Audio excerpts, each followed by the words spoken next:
we know that most businesses fail. Yes. So why do we run programs that assume that we will train 10 businesses and there'll be 10 businesses in That will be successful, exactly. We know. So the program should assume that the best ones will move on. A few may just stay living dead. They just pay the bills and they won't grow and they are comfortable with that. And then some will fail. Let them fail so that they can start new businesses with the learning that they've done, and stop asking organizations what happened to all that you trained. Only 2 who could build viable businesses. It is in line with the research that shows what happens to new firms. 90% of them fail. And also the environment, not all of them. VC, is a gamble. You gain some. Yeah. But we won't let people die. We won't let people die. So success should be the business failed, the entrepreneur learned.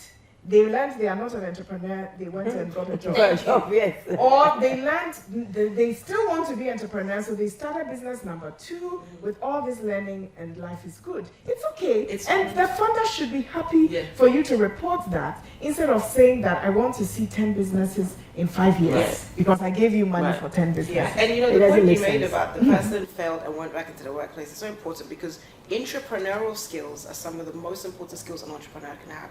And so an entrepreneur who aspires to be an entrepreneur and then realizes actually they need the structure of a wider organization, they cannot self-manage, they cannot hold themselves accountable, they need a boss, they need a system.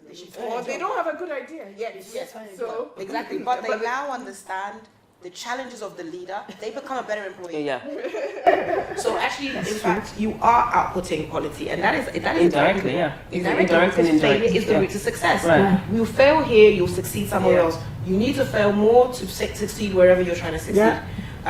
So thank you. I just love that you said that. Oh no, I have an investor friend in India, and he tells me he doesn't invest in people who are not trying. Never failed. He said when you come to me, ask you, have you done business before? Have you failed before? How many times? 2, 3? Okay, you had a good one. That's what he does. So he says, what it means is that he's learned from all those things, and he's going to be a better person, and he's learned at it. But unfortunately, and I've met an entrepreneurship professor, and he told me, he said, where are you from? I'm from Ghana. We are trying to build an entrepreneurial ecosystem. Then the first question he asked me is that, how does your country view failure? Good. Right. And I'm like, what kind of question is that? It's like, look, to build an entrepreneurial nation, you must recognize failures, and you must not take don't let it be. Don't penalize people for failing. And I'm like, oh, then Ghana, we are not one. Yes, we are not one yet. Move fast and break things, no. It can even prevent you from getting a woman to marry. They will say, this guy is a loser. You know, so I think, and Tunisia, look, we've talked about this a lot. I have a lot of challenges with programs that comes and is cast in stone. Train 1,000 people. Like, seriously? Train 1,000. So we are just taking the boxes of training. Even finding, you know? Yes. And so then you fill the space. So you fill the space, right? So you go to programs and you look at the quality, and they say they have selected these people, and you're like, really? How? You know, how did you select these people? I remember somebody asking, like an aspiring entrepreneur asking me, like, so instead of giving all these monies to these intermediaries to do training, to do whatever for us, if you had even counted the number of beneficiaries you want to reach out to, and distributed the money to us directly, don't you think we would have achieved that? Right. And most likely they would do it. Yes. Do what they need to do to get to the next step. Training, Go to a hotel, air-conditioned room somewhere in Accra. Somebody decided that this is what I should do for you. Yeah. Which it's not working for this. It's not working for us. Just giving us the money, and we would have planted this number of acres. Yeah. Or bought a little machine or tabletop thing to process the goods. Maybe 1,000 cities will make a big impact in their business. Yes. We are inviting them to 5,000 city weekly trainings. Yes. So I guess just to summarize all that you're saying, we're saying that if we're building capacity, sometimes it's important for there to be financing along with the capacity. The capacity should be what entrepreneurs need, and it shouldn't be hitting some numbers, which means that if a program has a certain outcome, help entrepreneurs do something. The outcome you can hold on to, but the method to get there should be able to change. You go into the market and realize 1,000 entrepreneurs don't need this. And so maybe we need to change the offering so that we can support entrepreneurs. We need to reduce the number, but we'll increase the quality, etc. So that these programs are adaptive and not set in stone, like Hamdia said. I mean, it's a paradox. Like, we keep funding these, so to say, ineffective programs, incubation, acceleration. It does not translate to later investments, right? It does not. The evidence is very clear. So there's no correlation between all this activity we're throwing at incubation, acceleration, and then onward investment to create the jobs, to create the businesses that will get to maybe mid-size at least, to create more jobs, right? There's no correlation. So it means that we need to create space for innovation. We need to create space for doing things differently and things that will lead to the impact we all need to see in terms of decent work and jobs. And I think sometimes, like, those of us are coming from investment side, you realize that anytime you work with business development people and you tell them, look, the guys are just not ready for money. They are hungry because they feel that we train them. It's But not the about training training. that you give them does not Them do what is called investment ready. readiness. And then So you're meant to do it in 2 Somebody days. investment ready just In a classroom. It's a process. In the real world. It's a process. So it's a real challenge, And and we need to look fund at those that. productive assets. Let's say if you're doing rice or vegetables, the post-harvest loss is like 60%. You know this.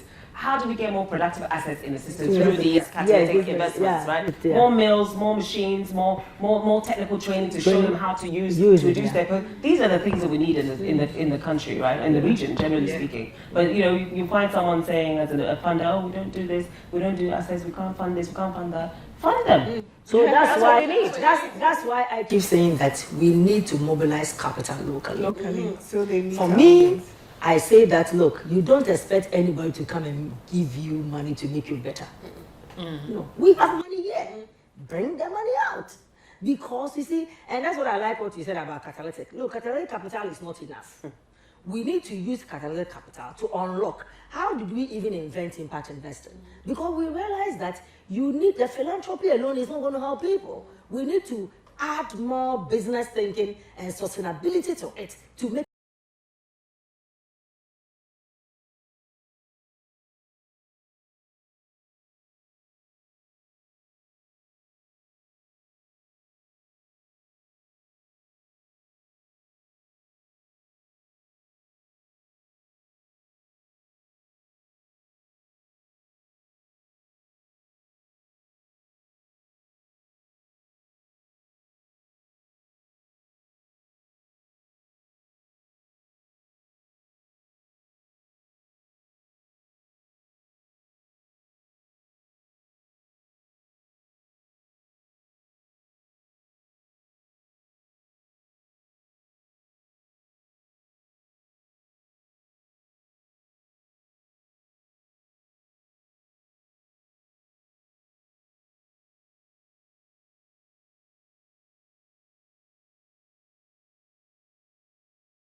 Because in Ghanaian culture, doing the work is just not the in thing.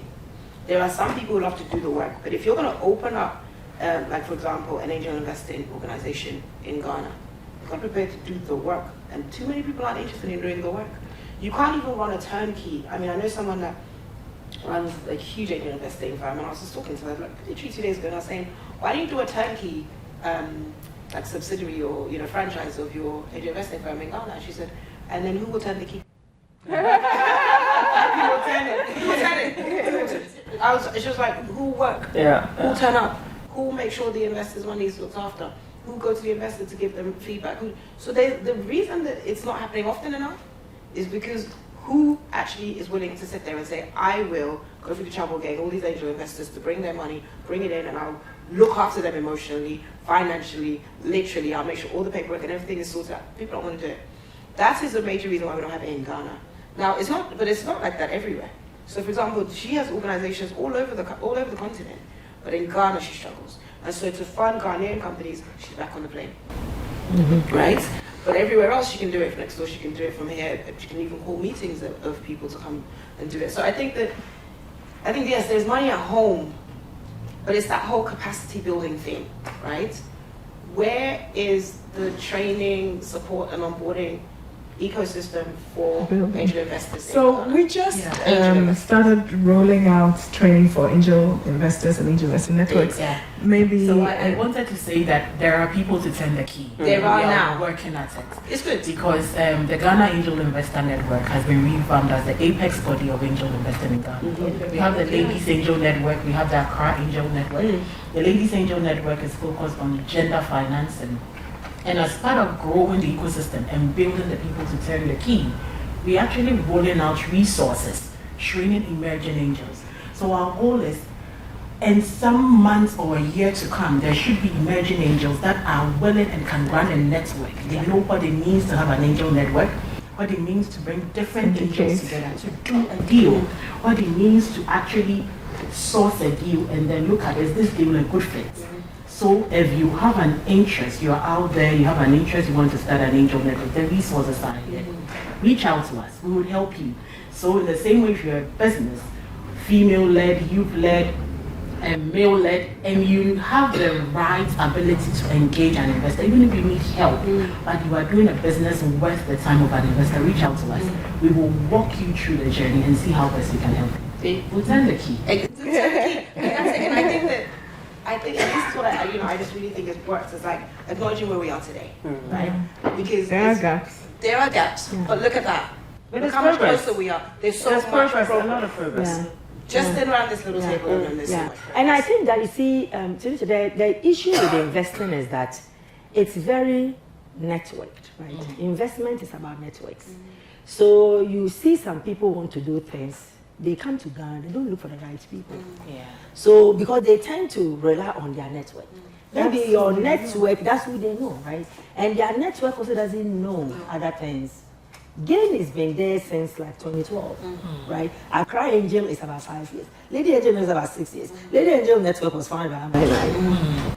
And we syndicate to invest, right? But it's like, it's a close knit that you need to know. Yes. Exactly. One thing we realized was that a lot of people don't want to be called high net worth individuals because they don't want other people. The other people who started angel investing said you must be high net worth individual. And yesterday, Ahmad gave a very good example of high angel investing, and I just loved it. I wish I can quote it. These are people who have made it, sold their companies, and said, "Look, I'm going to go in VC, invest in different companies." That's not what we have here. It is different here. Here, it is professionals who say, "Look, I want to start, I love flowers, but as I sit here, there is no way I can be a homemaker and start flower business." So you come to me, that's what you do. You're a young lady, I feel like, oh, you can do it. Just take some money and do it. All what I can do is to coach you with my management experience, the other things that I know. When I have challenges, I shoot you to buy, and I said, I shoot you to buy, I said, Barbara, please help me. You know. Something, that's how we do it here. This is not Silicon Valley. And so you see, usually you get people and they feel like, oh, what I've seen here works. It shouldn't be so. It shouldn't be so because our context is different. And so I keep saying that you don't have to be a billionaire to be an angel investor in Africa. The companies are looking for small, tiny money to start. Our companies are not looking for billions. They are not looking, exactly, right? So I think it's to contextualize it and just to make sure that like we are here, I mean, as we hear, I'm sure when you hear something, you say, oh, I met this person. Definitely. When I hear something, I say, oh, but I know she can handle it, so I'll send it. So that's how we build the network. And investment has always been like that. That's why now we are talking about inclusivity in investment. There are only a few people here. It's only a few people here. And so, like she said, you realize that there are people who have genuine, very good business. They have no network. So they can't raise money. Right? And that is what we want to bridge that gap and say, look, it doesn't matter where you come from. It doesn't matter who your uncle or who your husband is.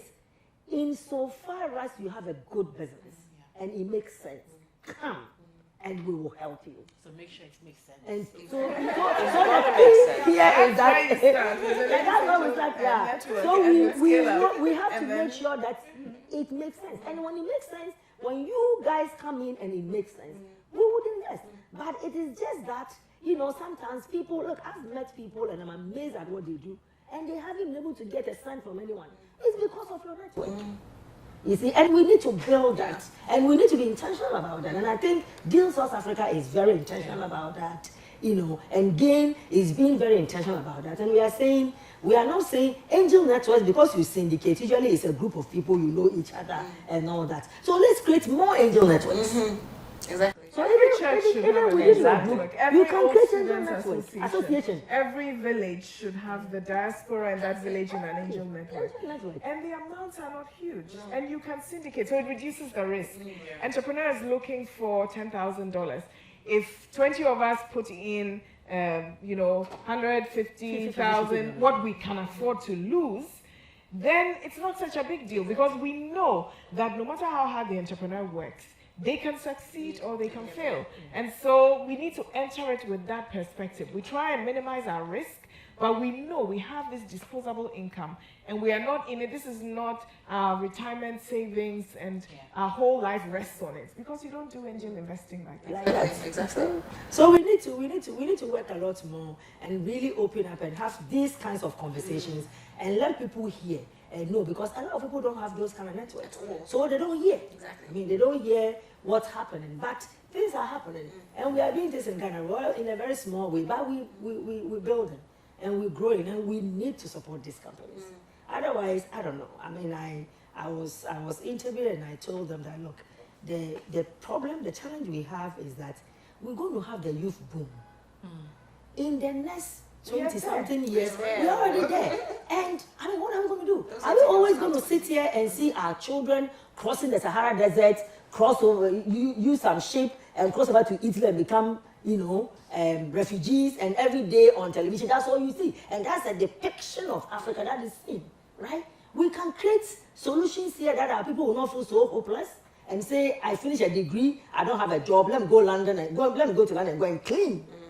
And that makes me a better person. I mean, come on. We can do better.